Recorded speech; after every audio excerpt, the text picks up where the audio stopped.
Orang semua cakap Suan Chin yang rancang penculikan Lin Si Yin tu.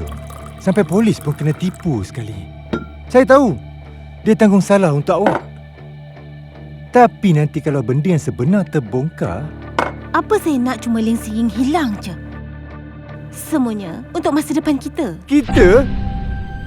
Pertunangan kita pun cuma urusan perniagaan je kot. Kalau ada sebarang risiko, saya takkan sanggup untuk libatkan diri. Jangan risau. Saya akan ambil semula Lin Group.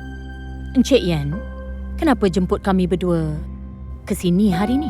Kerjasama kita ni dah kena tukar strategi. Awak berdua nak rebut balik Lin Group kan? Dan saya pun tak nak Lin Xin Yun hidup dengan senang. Lagi-lagi, dia tu isteri Gu Ting Feng. Macam ni lah. Lin Group jadi milik saya dan awak berdua tolong saya jatuhkan dia. Kenapa awak rasa kami berdua kena setuju?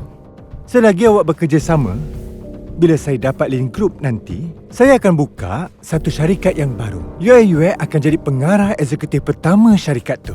Saham akan diagih ikut rancangan. Dan masa tu, Lin Group akan tetap kembali ke tangan awak. Lagi besar dari sebelum ni. Macam mana? Jadi apa yang kami kena buat?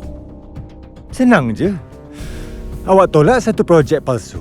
Pakejkannya sebagai pelaburan dengan pulangan tinggi. Kumpulkan modal 800 juta.